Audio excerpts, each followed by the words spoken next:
Hello everyone, আমি অভিষেক দাস এবং তোমরা দেখছো learn with Abhishek YouTube channel. আশা করি তোমরা সবাই ভালো আছো। আজকের ভিডিওতে আমরা এই নোটিশের পরবর্তী পয়েন্টটা নিয়ে আলোচনা করব। দেখতেই পাচ্ছ এখানে তোমরা লেখা রয়েছে পরবর্তী পয়েন্টটা, fees payment at different phases of counselling. আজকে এই পয়েন্টটা নিয়ে কিন্তু আমরা আলোচনা করব। মেইনলি এই নোটিশে তিনটে গুরুত্বপূর্ণ পয়েন্টের উল্লেখ ছিল, তার মধ্যে দুটো পয়েন্ট অলরেডি কিন্তু আমরা আগের ভিডিওগুলোতে কভার করে ফেলেছি। আশা করি সেই দুটো ভিডিওর থাম্বনেল স্ক্রিনে তোমরা দেখতে পারছো। যারা এখনও সেই দুটো ভিডিও দেখোনি অবশ্যই কিন্তু সেই ভিডিও দুটো দেখে নিও, কারণ সমস্ত ইনফরমেশান এই নোটিশে দেওয়া সমস্ত গুরুত্বপূর্ণ ইনফরমেশনগুলো নিয়ে সেই ভিডিওতে কিন্তু আমি বিস্তারিতভাবে আলোচনা করেছি। এই ভিডিওর ডেসক্রিপশানে এবং আই বটনের লিঙ্ক দেওয়া আছে, সেখান থেকে তোমরা কিন্তু সেই দুটো ভিডিও দেখতে পারবে। এবং আজকে আমরা পরবর্তী এবং বলতে পারো এই নোটিশের লাস্ট যে গুরুত্বপূর্ণ পয়েন্টটা রয়েছে সেটা নিয়ে কিন্তু আলোচনা করব, অর্থাৎ fees payment at different phases of counselling. অর্থাৎ প্রতিটা কাউন্সিলিংয়ে ফার্স্ট, সেকেন্ড, থার্ড মেনলি যেই তিনটে কাউন্সিলিংয়ে উল্লেখ রয়েছে এই নোটিশে, সেই তিনটে কাউন্সিলিংয়ের ক্ষেত্রে ফিস পেমেন্ট সংক্রান্ত গুরুত্বপূর্ণ ডিটেলস কিন্তু এখানে দেওয়া হয়েছে। প্রথমে আমি তোমাদের ছোট্ট করে একটু বুঝিয়ে বলি যে এখানে আসলে কি বিষয় লেখা রয়েছে, অর্থাৎ ফিস সংক্রান্ত কি বিষয় এখানে লেখা রয়েছে। যদি আগের ভিডিওর কথা বলি তাহলে সেখানে তো আমরা ফিস সংক্রান্ত সমস্ত ডিটেলসগুলো নিয়ে আলোচনা করেছি, যে ভর্তির সময় আমাদের কেমন কি ফিস দিতে হবে। এখানে দেখো লেখাই রয়েছে গভর্নমেন্ট আইডিয়াতে যারা চান্স পাবে তারা কেমন কি ফিস দেবে, এবং যদি আইএমসি কোটা থেকেও চান্স পায় বা প্রাইভেট আইডিয়া থেকেও যদি অ্যাডমিশন নেয় সেক্ষেত্রে মান্থলি কেমন কি টিউশন ফি রয়েছে, সমস্ত কিছু নিয়ে কিন্তু আগের ভিডিওতে আমরা বিস্তারিতভাবে আলোচনা করেছি এবং এখানেই সমস্ত ডিটেলসগুলো তোমরা পেয়ে যাবে। তবে আজকে এখানে কি ডিটেলসগুলো দেওয়া রয়েছে, কি সংক্রান্ত ডিটেলস এখানে দেওয়া রয়েছে, সেটা একটু আমি তোমাদের প্রথমে ভিডিওটা শুরু করার আগে ছোট্ট করে একটু বলি। মনে করো ফার্স্ট অ্যালটমেন্ট বা ফার্স্ট কাউন্সিলিংয়ে যে রেজাল্ট প্রকাশিত হবে সেখানে তুমি ফিটার ট্রেডে চান্স পেলে, তবে তোমার ইচ্ছে ইলেকট্রিশিয়ান ট্রেড নিয়ে আইটিআই করার, তাই তুমি কি করলে অটো অ্যাপ্লিকেশন সিলেক্ট করলে। তুমি ফিটার ট্রেডে অ্যাডমিশন তো নিয়ে নিলে, কারণ আমাদের অ্যাডমিশন নিতে হবে, যেই ডেটে আমরা চান্স পাবো সেই ডেটে অ্যাডমিশন নিয়ে তাহলেই আমরা কিন্তু অটো অ্যাপ্লিকেশন করার সুযোগ পাবো।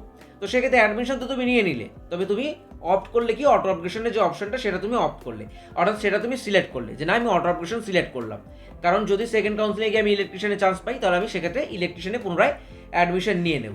তো সেক্ষেত্রে দেখা গেল কি তুমি ফার্স্ট কাউন্সিলিংয়ে গভর্নমেন্ট কোটায় ফিটার ট্রেডে চান্স পেয়েছিলে এবং তুমি 410 টাকা ফিস পেমেন্ট করে সেখানে অ্যাডমিশন নিয়ে নিয়েছো। তবে পরবর্তী সেকেন্ড কাউন্সিলিংয়ে যখন তুমি গেলে অটো অ্যাপ্লিকেশন তুমি সিলেক্ট করেছো, এবং সেই কারণে সেকেন্ড কাউন্সিলিংয়ে মনে করো তোমার যে ইলেকট্রিশিয়ান ট্রেড সেটা তুমি কি করেছিলে, তুমি কোনো আইএমসি কোটার সিটটাকে সিলেক্ট করেছিলে এবং তুমি তখন আইএমসি কোটায় চান্স পেলে। এবার গভর্নমেন্ট কোটায় তুমি যে ফিটার ট্রেডে ফার্স্ট কাউন্সিলিংয়ে চান্স পেয়েছিলে সেখানে তোমার তো 410 টাকা পেমেন্ট করে ভর্তি হয়ে গেছো।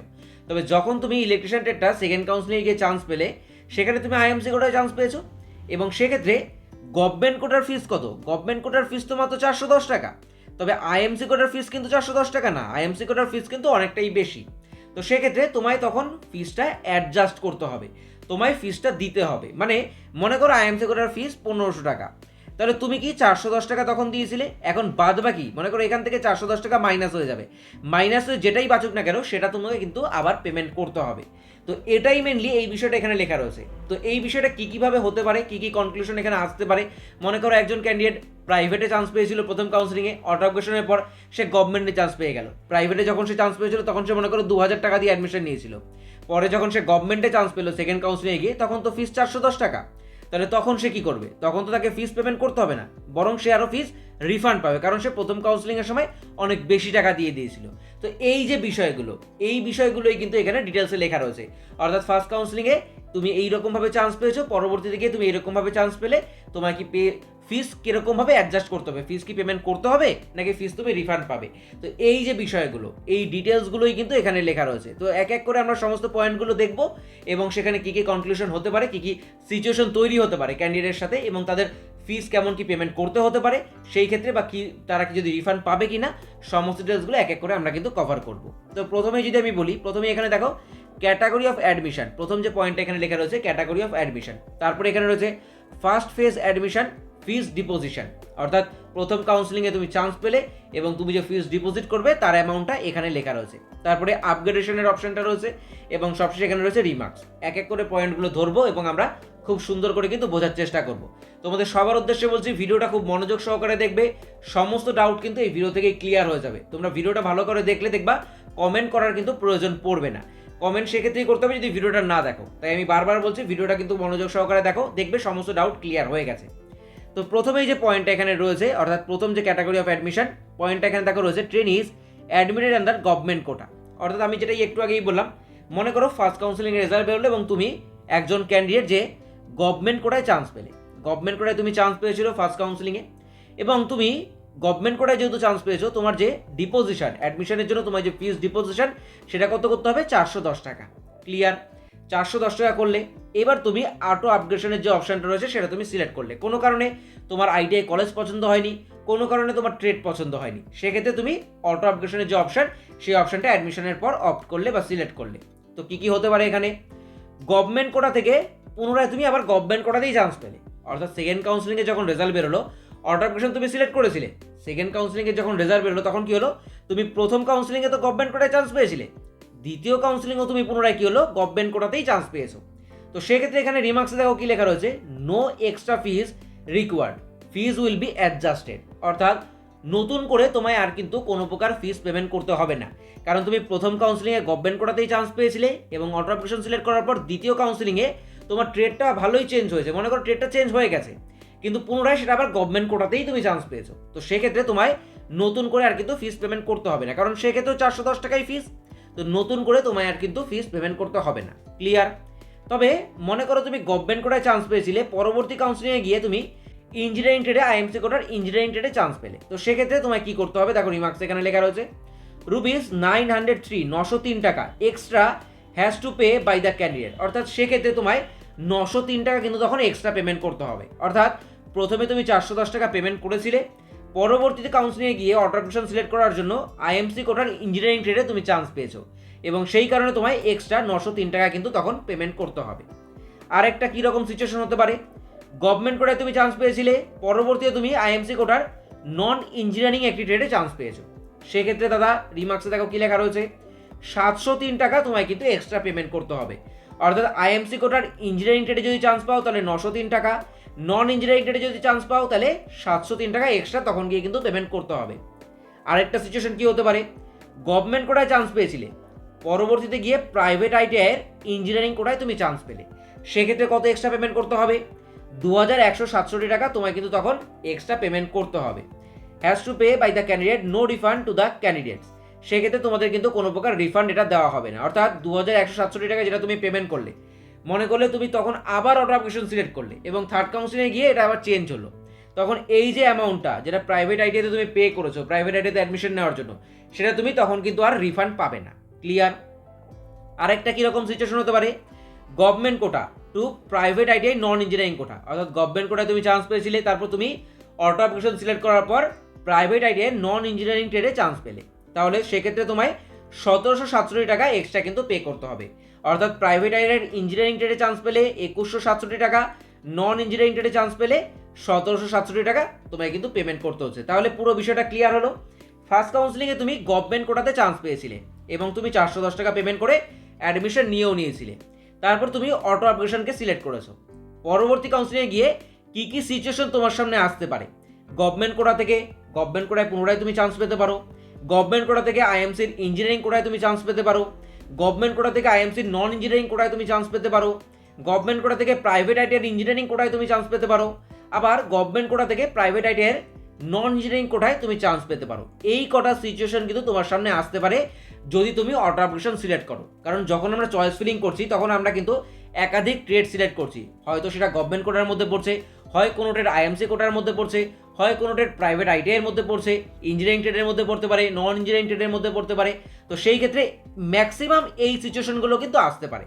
এবার যারা মেনলি দেখা যাচ্ছে শুধু গভর্নমেন্ট কোটাই সিলেক্ট করেছো, তাদের কাছে এইরকম সিচুয়েশনগুলো আসবে না, সেক্ষেত্রে শুধু এই সিচুয়েশনটাই আসবে, কারণ তোমার সব কটাই গভর্নমেন্ট কোটা। তোমার যদি চেঞ্জ হয় অটো অ্যাপ্লিকেশনের পর, সেক্ষেত্রে গভর্নমেন্ট কোটাই তুমি পাবে, কারণ তুমি চয়েস ফিলিংয়ে শুধু গভর্নমেন্ট কোটাই সিলেক্ট করেছো, আর কোনো কোটা তুমি সিলেক্ট করোইনি। তো সেক্ষেত্রে শুধুমাত্র এই ফার্স্ট সিচুয়েশনটাই তোমার সামনে কিন্তু আসবে। ম্যাক্সিমাম যে সিচুয়েশন সেগুলো কিন্তু একটা ক্যান্ডিডেটের ক্ষেত্রে এতগুলো হতে পারে। ঠিক আছে, ক্লিয়ার হলো বিষয়টা। পরবর্তী পয়েন্টে দাদা চলে আসবো। পরবর্তী পয়েন্ট বা পরবর্তী ক্যান্ডিডেট মনে করো একজন trainee is admitted under IMC quota engineering trade. অর্থাৎ ফার্স্ট কাউন্সিলিং রেজাল্ট বেরোলো এবং তুমি আইএমসি কোটার ইঞ্জিনিয়ারিং একটা ট্রেডে চান্স পেলে, সেক্ষেত্রে ভর্তির যে ফিস সেটা তোমায় পেমেন্ট করতে হচ্ছে কত? 1313 টাকা। অনেকেই কমেন্ট করে জিজ্ঞাসা করছিল, দাদা আইএমসির ক্ষেত্রে আমাদের কি এক বছরের ফিসটা একবারে পেমেন্ট করতে হবে? আমি কিন্তু আগের ভিডিওতেও বলেছি যে আইএমসির ক্ষেত্রে মান্থলি ফিস, মান্থলি যে টিউশন ফিস সেটা মান্থলি হিসাবেই, মাসিক হিসাবেই তোমাদের পেমেন্ট করতে হবে। অ্যানুয়ালি এতগুলো টাকা একবারে কিন্তু তোমাদের পেমেন্ট করতে হবে না। ক্লিয়ার? আবারও এখানে লেখা রয়েছে দেখো, আইএমসি কোটার ইঞ্জিনিয়ারিং ট্রেডে একজন ক্যান্ডিডেট যদি চান্স পায়, সেক্ষেত্রে তাকে অ্যাডমিশনের সময় ফিস পেমেন্ট করতে হচ্ছে কত? 1313 টাকা। তুমি অটো আপগ্রেশন সিলেক্ট করেছো, কী কী সিচুয়েশন তোমার সামনে আসতে পারে? আইএমসি ইঞ্জিনিয়ারিং থেকে তুমি পরবর্তীতে গভর্নমেন্ট কোটায় চান্স পেতে পারো। এখানটা কিন্তু ভালো করে বুঝবে। আইএমসি ইঞ্জিনিয়ারিং কোটায় তুমি ফার্স্ট কাউন্সিলিংয়ে চান্স পেয়েছিলে, অটো আপগ্রেশন সিলেক্ট করলে আইএমসি ইঞ্জিনিয়ারিং থেকে তুমি পুনরায় সেকেন্ড কাউন্সিলিংয়ে যখন রেজাল্ট বেরোলো তখন গভর্নমেন্ট কোটায় চান্স পেলে। তো 1313 টাকা তুমি প্রথম কাউন্সিলিংয়ের সময় দিয়েছিলে, যখন পরবর্তী কাউন্সিলিংয়ে গিয়ে গভর্নমেন্ট কোটায় তুমি চান্স পেলে তখন 410 টাকা সেক্ষেত্রে ফিস। তো এই ক্ষেত্রে তোমার কি মনে হচ্ছে, দাদা আমি তো তাহলে রিফান্ড পাবো? প্রথমে আমি আইএমসি কোটায় চান্স পেয়েছিলাম, তখন ভর্তির সময় 1313 টাকা আমি পেমেন্ট করেছি। এবার আমি সেকেন্ড কাউন্সিলিংয়ে এসে গভর্নমেন্ট কোটায় চান্স পেয়ে গেছি 410 টাকা, যেখানে অ্যাডমিশন ফিস। তাহলে এখান থেকে আমি 410 টাকা মাইনাস করে যে অ্যামাউন্টটা দাঁড়াবে সেটা তো আমি নিশ্চয়ই রিফান্ড পাবো, তাই তো নাকি? সেটাই তো হওয়া উচিত। তবে রিমার্কসে এখানে কি লেখা রয়েছে দেখো, নো এক্সট্রা ফিজ রিকোয়ার্ড, অর্থাৎ এক্সট্রা কোনো ফিস তো তোমায় দিতেই হবে না, কারণ আগে তুমি 1313 টাকা দিয়েছিলে, এখন তোমার অ্যাডমিশন ফিস 410 টাকা, সেক্ষেত্রে এক্সট্রা ফিস দেওয়ার তো কোনো প্রশ্নই নেই। তবে fees will be adjusted, no refund to the candidate. ফিজটা এখানে কিন্তু অ্যাডজাস্ট হয়ে যাবে। 1313 টাকা পেমেন্ট করেছিলে, এখন 410 টাকা অ্যাডমিশন ফিস, তবে এই দুটো ফিজ অ্যাডজাস্ট হয়ে যাবে, কোনো রিফান্ড কিন্তু ক্যান্ডিডেটকে দেওয়া হবে না, বা তুমি কোনো রিফান্ড কিন্তু পাবে না। এখানে 1313 টাকা তুমি যে পেমেন্ট করেছিলে, 410 টাকা যদি মাইনাস করে যে অ্যামাউন্টটা দাঁড়াচ্ছে সেটা তারা কিন্তু অ্যাডজাস্ট করে দিচ্ছে, সেটা কিন্তু ক্যান্ডিডেটকে পুনরায় আর রিফান্ড দেওয়া হবে না। তো এক্ষেত্রে আমি কিন্তু বারবার তোমাদের বলছি, অটো আপগ্রেশন এই অপশনটা রয়েছে ঠিকই, তবে আমার মনে হয় না এই অটো আপগ্রেশনের অপশনটাকে খুব একটা গুরুত্ব আমাদের দেওয়া উচিত, কারণ এটা আমার মনে হয় না খুব ভালো একটা কাজ করে বলে। অটো আপগ্রেশনটা শুধু ঝামেলাই তৈরি করে, ঝামেলা ছাড়া ভালো কিছু করে বলে আমার মনে হয় না। অটো আপগ্রেশনটা আমি কেন সিলেক্ট করব? আমার যদি কোনো কলেজ পছন্দই না হয়, আমার যদি কোনো ট্রেড পছন্দই না হয়, তাহলে সেই ট্রেড আর সেই কলেজ কেন আমি সিলেক্ট করব? চয়েস ফিলিংয়ের সময় সেই ট্রেড আর সেই কলেজটাকে কেন আমি সিলেক্ট করব? কেন এই ঝামেলাটাকে আমি বয়ে নিয়ে চলবো? আমি আমার পছন্দগুলোই সিলেক্ট করব, তার মধ্যে থেকে যেই ট্রেডে আমি চান্স পাবো আমি সেই ট্রেডেই অ্যাডমিশন নেব। আমার অপছন্দগুলো আমি সিলেক্ট করব, অটো আপগ্রেশন সিলেক্ট করব, সেক্ষেত্রে আমি ফিস পেমেন্ট করব, আমার ফিস অ্যাডজাস্ট হয়ে যাবে, আমি কোনো রিফান্ড পাবো না। তো এই ঝামেলার মধ্যে আমি জড়াবো কেন? আমি কেন জড়াবো এই ঝামেলার মধ্যে? আমি এই বিষয়টা তোমাদের বারবার কিন্তু বোঝাতে চাইছি, তোমরা আশা করি বুঝতে পারছো বিষয়টা। অটো আপগ্রেশন জিনিসটা রয়েছে, কিন্তু সব জিনিস থাকলেই যে আমাদের সেটা নিতে হবে, সেই জিনিসটা থাকা মানে যে সেই জিনিসটা আমাদের কাজে লাগবে, এটা কিন্তু সবসময় নয়। তো ভালোভাবে ভাবতে হবে, ভালোভাবে বিষয়টা বোঝার চেষ্টা করো। অটো আপগ্রেশন বিষয়টা আদৌ কি তোমার কাজে লাগবে? তোমার পছন্দের ট্রেড নিয়ে তুমি আইটিআই করবে, তুমি তো আর এরকম না যা খুশি একটা পেলাম সেটা নিয়ে আইটিআই করে নিলাম, আমি বাড়িতে বসে আছি আইটিআই করতে হবে, এরকমটা তো বিষয় না। আইটিআইটা করছি কি কারণে? যাতে জীবনে কিছুটা করতে পারি, জীবনে একটা সাকসেস পেতে পারি, এই জন্যই আইটিআই করা। তো সেই জিনিসটা আমাকে কিসে দেবে, কোন ট্রেডে দেবে, সেই ট্রেডটাই আমি চয়েস করব। আমি বেফালতু এরকম ট্রেড চয়েস করব কেন, যেগুলো আমার পছন্দ হবে না? পরে গিয়ে আমার মনে হবে যখন রেজাল্ট বেরোবে, আমি এই ট্রেডটা পেয়ে গেলাম, এই ট্রেডটা তো আমার পছন্দ না, তাহলে আমায় চেঞ্জ করতে হবে, এরকমটা মনে আসবে কেন? সেই জায়গাটা যেন না আসে তার জন্যই কিন্তু আগে থাকতে এগুলো ভাবতে হবে। তো এখানে কিন্তু পরিষ্কার লেখা রয়েছে, কোনো রিফান্ড তোমরা কিন্তু পাবে না। এক্সট্রা ফিস পেমেন্ট করলে তার কোনো রিফান্ড তোমরা কিন্তু পাবে না। ক্লিয়ার? পরবর্তী সিচুয়েশন কীরকম আসতে পারে? আইএমসি ইঞ্জিনিয়ারিং কোটায় তুমি চান্স পেয়েছিলে, সেখান থেকে পুনরায় তুমি আইএমসি নন ইঞ্জিনিয়ারিং কোটায় চান্স পেতে পারো। ইঞ্জিনিয়ারিং কোটার ক্ষেত্রে ফিসটা একটু বেশি লাগে, নন ইঞ্জিনিয়ারিংয়ে কম লাগে। তবে এক্ষেত্রেও দেখো লেখা রয়েছে কি, নো এক্সট্রা ফিস রিকোয়ার্ড, অর্থাৎ এক্সট্রা ফিস তোমায় দিতে হবে না, কারণ এক্সট্রা ফিস অলরেডি তুমি দিয়ে রেখেছো। ইঞ্জিনিয়ারিং কোটায় তুমি চান্স পেয়েছিলে, সেখানে বেশি ফিস তুমি অলরেডি পেমেন্ট করে রেখেছো অ্যাডমিশন করে। তো এখন তুমি আবার নন ইঞ্জিনিয়ারিংয়ে চান্স পেয়েছো, সেক্ষেত্রে ফিস স্ট্রাকচার কম রয়েছে, তো সেক্ষেত্রে no extra fees required, fees will be adjusted, no refund to the candidate. এক্ষেত্রেও তোমায় কিন্তু রিফান্ড দেওয়া হবে না। আরেকটা কি সিচুয়েশন হতে পারে? আইএমসি ইঞ্জিনিয়ারিং কোটায় চান্স পেয়েছিলে, পুনরায় তুমি প্রাইভেট আইটিআইয়ের ইঞ্জিনিয়ারিং কোটায় চান্স পাচ্ছ। তো পরবর্তী অটো আপগ্রেশন সিলেক্ট করেছো এবং প্রাইভেট আইটিআইয়ের ইঞ্জিনিয়ারিং কোটায় তুমি চান্স পেয়েছো। সেক্ষেত্রে দেখো, rupees 2167 extra has to pay the candidate, অর্থাৎ সেক্ষেত্রে তোমায় আবার কি করতে হচ্ছে, এক্সট্রা অ্যামাউন্ট কিন্তু পে করতে হচ্ছে। তাহলে যখন তুমি ওপরে আপগ্রেড করে যাচ্ছ তখন তোমায় কিন্তু এক্সট্রা অ্যামাউন্ট পে করতে হচ্ছে, তবে তুমি যখন ডাউন গ্রেডে চলে আসছো তখন তোমায় কিন্তু রিফান্ড করা হচ্ছে না। বিষয়টা কিন্তু ভালোভাবে বুঝবে। তো অটো আপগ্রেশন তুমি কেন সিলেক্ট করবে, এরকমভাবে চয়েস ফিলিংটা কেন করবে তুমি? যাতে তোমায় এক্সট্রা ফিস পেমেন্ট করতে হয় এবং পরবর্তীতে যখন তুমি গভর্নমেন্ট কোটায় চান্স পেয়ে যাচ্ছ সেক্ষেত্রে তুমি আর রিফান্ড পাচ্ছ না। তো এর মানে তো নেই, তো অটো আপগ্রেশন সিলেক্ট করার কোনো মানে তো দাঁড়াচ্ছে না। তবে তুমি যখন অটো আপগ্রেশন সিলেক্ট করছো এবং আইএমসি নন ইঞ্জিনিয়ারিং থেকে আপগ্রেড হয়ে তোমার ট্রেডটা চলে যাচ্ছে প্রাইভেট আইটিআই ইঞ্জিনিয়ারিংয়ে, এবং সেক্ষেত্রে তোমায় এক্সট্রা ফিস কিন্তু পুনরায় পেমেন্ট করতেই হচ্ছে। তো সেক্ষেত্রে এক্সট্রা যখন ফিস পেমেন্ট করতে হচ্ছে তখন ক্যান্ডিডেটকে দিতে হচ্ছে, তবে যখন রিফান্ড পাওয়ার বিষয় আসছে তখন ক্যান্ডিডেট কিন্তু টাকাটা পাচ্ছে না। তো এই বিষয়গুলো কিন্তু এখান থেকে ক্লিয়ার হচ্ছে, ভালো করে বুঝে নাও বিষয়গুলো এবং সেইভাবে কিন্তু সেটা চয়েস ফিলিংয়ের ক্ষেত্রে অ্যাপ্লাই করো। চয়েস ফিলিংয়ের ক্ষেত্রে সেইভাবেই চয়েস ফিলিং করার চেষ্টা করো। অবশ্যই চয়েস ফিলিং সংক্রান্ত ভিডিও খুব তাড়াতাড়ি আমি তোমাদের সাথে শেয়ার করবো। 4 তারিখ অবধি সময় রয়েছে, আমি আগামীকালের মধ্যে চেষ্টা করবো সেই ভিডিও তোমাদের সাথে শেয়ার করতে। তো দেখো এখানে পরবর্তী যে সিচুয়েশনটা আসতে পারে, আইএমসি ইঞ্জিনিয়ারিংয়ে চান্স পেয়েছিলে, সেখান থেকে প্রাইভেট আইটিআইয়ের নন ইঞ্জিনিয়ারিংয়ে তুমি আবার চান্স পেলে অটো অ্যাপ্লিকেশন করার পর, সেক্ষেত্রে তোমায় 1767 টাকা পুনরায় আবার কিন্তু পেমেন্ট করতে হবে। ক্লিয়ার? দেখো পরবর্তী পয়েন্টটা এখানে যেটা রয়েছে সেই পয়েন্টটা কি লেখা রয়েছে, trainee is admitted under IMC quota non engineering.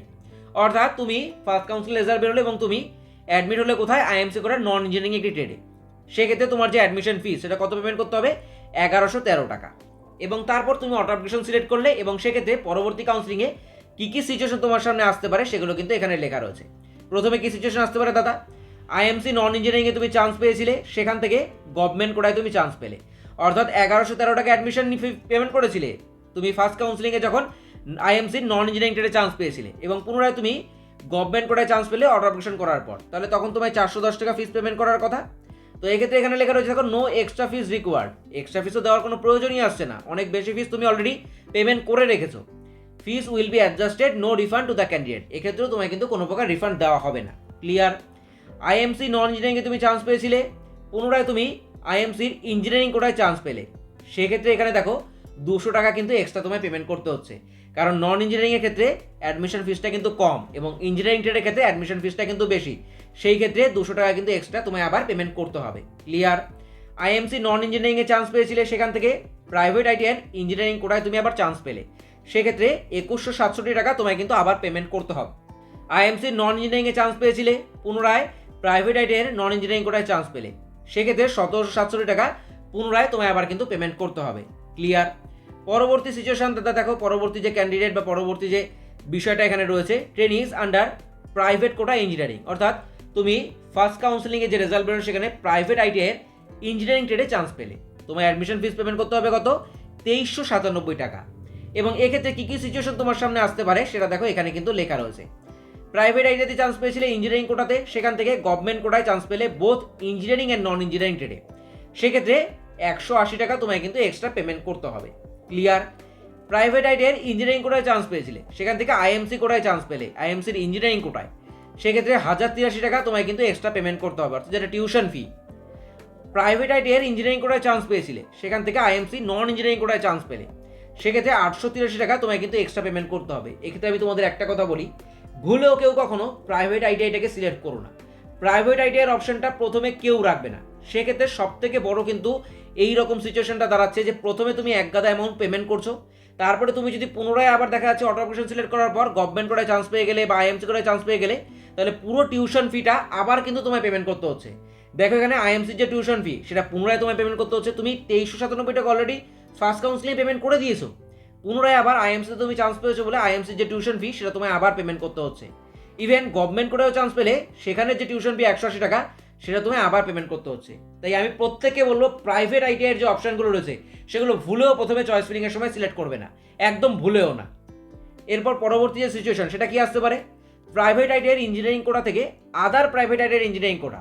দেখো একটা প্রাইভেট আইটিআই কলেজে চান্স পেয়েছিলে, পুনরায় আবার অন্য একটা প্রাইভেট আইটিআই কলেজে তুমি চান্স পেলে, সেক্ষেত্রে আবার কিন্তু তোমায় 2167 টাকা পেমেন্ট করতে হচ্ছে। তাহলে প্রাইভেট আইটিআইয়ের বিষয়টা দেখতে পাচ্ছ কীরকম হতে পারে। তো ভুলেও প্রাইভেট আইটিআইটা কখনোই প্রথমে সিলেক্ট করা যাবে না। প্রথমে সিলেক্ট করলেই এই রকম সিচুয়েশনগুলো কিন্তু তৈরি হবে ফিস নিয়ে। অ্যাডমিশন ফিস 2397 টাকা প্রথমে পেমেন্ট করেছিলে, আবার তুমি প্রাইভেট আইটিআইতে চান্স পেয়েছো অন্য একটা প্রাইভেট আইটিআইতে, সেক্ষেত্রে আবার তোমায় কিন্তু দিতে হচ্ছে। তো মানে একটা প্রাইভেট আইটিতে তুমি যখন দিচ্ছ সেই টাকাটা তুমি মনে করো রিফান্ড পাচ্ছই না, আবার দ্বিতীয় প্রাইভেট আইটিতে পেলে তাকে আবার তোমায় পেমেন্ট করতে হবে। তো প্রাইভেট আইটিকে প্রথমে সিলেক্ট করাই যাবে না। পরবর্তী সিচুয়েশন কি আসতে পারে দাদা, প্রাইভেট আইটিআইয়ের ইঞ্জিনিয়ারিং কোটা থেকে আদার প্রাইভেট আইটিআইয়ের নন ইঞ্জিনিয়ারিং কোটায় চান্স পেলে, সেক্ষেত্রে 1767 টাকা আবার পেমেন্ট করতে হবে। ক্লিয়ার? পরবর্তী দেখো, ট্রেনি অ্যাডমিটেড আন্ডার প্রাইভেট আইটিআইয়ের নন ইঞ্জিনিয়ারিং কোটা। প্রাইভেট আইটিআইয়ের নন ইঞ্জিনিয়ারিং কোটায় ফার্স্ট কাউন্সিলিংয়ে তুমি চান্স পেলে, সেক্ষেত্রে কী কী সিচুয়েশন আসতে পারে এবং অ্যাডমিশনের সময় তোমায় দেখো 1997 টাকা কিন্তু পেমেন্ট করতে হচ্ছে। সিচুয়েশন কি আসতে পারে দাদা, প্রাইভেট আইটিআইয়ের নন ইঞ্জিনিয়ারিং কোটায় চান্স পেয়েছিলে, সেখান থেকে গভর্নমেন্ট কোটায় চান্স পেলে both engineering and non engineering ট্রেডে, 180 টাকা তোমায় কিন্তু পেমেন্ট করতে হবে ঠিক আগের মতোই। প্রাইভেট আইটিআইয়ের নন ইঞ্জিনিয়ারিং কোটায় চান্স পেয়েছিলে, সেখান থেকে আইএমসি কোটার ইঞ্জিনিয়ারিং ট্রেডে চান্স পেলে 1083 টাকা, যেটা টিউশন ফি আইএমসি সেটা পুনরায় তোমায় পেমেন্ট করতে হচ্ছে। প্রাইভেট আইটিআইয়ের নন ইঞ্জিনিয়ারিং কোটায় চান্স পেয়েছিলে, সেখান থেকে আইএমসি নন ইঞ্জিনিয়ারিং কোটায় চান্স পেলে পুনরায় 883 টাকা তোমায় পেমেন্ট করতে হচ্ছে। প্রাইভেট আইটিআইয়ের নন ইঞ্জিনিয়ারিং কোটায় চান্স পেয়েছিলে, সেখান থেকে আদার প্রাইভেট আইটিআইয়ের ইঞ্জিনিয়ারিং কোটায় চান্স পেলে 2167 টাকা তোমায় পেমেন্ট করতে হবে। প্রাইভেট আইটিআইয়ের নন ইঞ্জিনিয়ারিং কোটায় চান্স পেয়েছিলে, সেখান থেকে আদার প্রাইভেট আইটিআইয়ের নন ইঞ্জিনিয়ারিং কোটায় চান্স পেলে পুনরায় তোমায় 1767 টাকা পেমেন্ট করতে হবে। তো বিষয়টা দেখতে পাচ্ছ, এই সম্পূর্ণ বিষয়টা কিন্তু এখানে লেখা ছিল। খুবই গুরুত্বপূর্ণ একটা ইনফরমেশন, চয়েস ফিলিংয়ের ক্ষেত্রে তোমাদের কিন্তু ভীষণভাবে এটা সাহায্য করবে। বারবার আমি তোমাদের বলছি, অটো অ্যাপ্লিকেশন অপশনটা দেখে মনে হয় যে খুব ভালো একটা বিষয়, আমাদের হয়তো খুব কাজে লাগবে, কিন্তু আমার আলটিমেটলি মনে হয় এটা আদৌ ক্যান্ডিডেটের জন্য কোনো কাজেরই জিনিস না, কোনো কাজেরই জিনিস না। এটা শুধুমাত্র ঝামেলা তৈরি করা ছাড়া আর অ্যাডমিশন ফিজ নিয়ে এক গাদা সমস্যা তৈরি করা ছাড়া। তাই অটো অ্যাপ্লিকেশনটা সিলেক্ট করার কোনো প্রয়োজনই নেই। একমাত্র যেটা পছন্দের ট্রেড, চয়েস ফিলিংয়ে শুধু সেই ট্রেডটাই থাকবে, শুধু সেই আইটিআই কলেজটাই থাকবে, তাছাড়া কোনো কিছুই থাকবে না, যাতে এই অটো অ্যাপ্লিকেশন অপশনটা মাথায় না আসে, আমাদের কোনো প্রয়োজনই না পড়ে। আর দ্বিতীয় কথা হচ্ছে প্রাইভেট আইটিআই। প্রাইভেট আইটিআই অপশনটা প্রথমে রাখাই যাবে না, চয়েস ফিলিংয়ের ক্ষেত্রে প্রাইভেট আইটিআই ভুলেও রাখা যাবে না। গভর্নমেন্ট আইটিআই কলেজের আইএমসি কোটা রাখতে পারো, গভর্নমেন্ট কোটা তো অবশ্যই প্রথমে রাখতে পারো, পিইপি কলেজের গভর্নমেন্ট কোটা রাখতে পারো, তবে ভুলেও প্রাইভেট আইটিআই অপশন প্রথমে রাখাই যাবে না। যতই বাড়ির কাছের কলেজ হোক, প্রাইভেট আইটিআই অপশন কিন্তু রাখা যাবে না। ক্লিয়ার? আশা করি সম্পূর্ণ বিষয়টা তোমাদের কাছে ক্লিয়ার হয়েছে। অনেক গুরুত্বপূর্ণ ইনফরমেশন কিন্তু এই নোটিশটার মধ্যে দেওয়া ছিল। এক এক করে সম্পূর্ণ নোটিশটা 3টে ভিডিওর মাধ্যমে আমরা কিন্তু কভার করেছি। সম্পূর্ণ নোটিশটা দেখলে তোমাদের কিন্তু এই আইটিআই অ্যাডমিশন সংক্রান্ত অনেক বিষয় ক্লিয়ার হয়ে যাবে, তাই 3টে ভিডিও কিন্তু অবশ্যই দেখে নিও। তাহলে আজকের ভিডিওতে এই পর্যন্তই। এই সংক্রান্ত কোনো ডাউট বা প্রশ্ন থাকলে অবশ্যই এই ভিডিওর নিচে কমেন্ট করে আমায় জানাতে পারো। তাহলে আজকের ভিডিওতে এই পর্যন্তই, তোমাদের সাথে দেখা হচ্ছে পরবর্তী ভিডিওতে। ভালো থেকো, সুস্থ থেকো, best of luck all of you guys, thank you. Hello, this is Poulami Dutta from learn with Abhishek book store. এতদিন আইটিআই সংক্রান্ত একাধিক ইনফরমেশন আমরা তোমাদের সাথে শেয়ার করেছি। এবার সময় এসেছে তোমাদের আরেকটু কাছে যাবার। আইটিআইয়ের বই কোথা থেকে কিনবো, তোমাদের এই চিন্তাটাও কিন্তু এবার শেষ। কারণ অভিষেকদা তোমাদের সবার কথা ভেবে, অর্থাৎ ওয়েস্ট বেঙ্গলের সমস্ত আইটিআই ক্যান্ডিডেট যারা পশ্চিমবঙ্গের কোনো এক আইটিআই কলেজে পড়াশোনা করছো, তোমাদের জন্য ওপেন করেছে LWA বুক স্টোর। আমাদের এই বুক স্টোরের মাধ্যমে এখন কিন্তু তোমরা বাড়িতে বসেই সমস্ত বই পেয়ে যাবে এবং তার জন্য কিন্তু কোনো রকম অতিরিক্ত টাকা তোমাদের দিতে হবে না। এই নিয়ে বিস্তারিত ভিডিও আপলোড করা হয়েছে, চ্যানেল ভিজিট করে সেই ভিডিওটা কিন্তু অবশ্যই একবার দেখে নিও।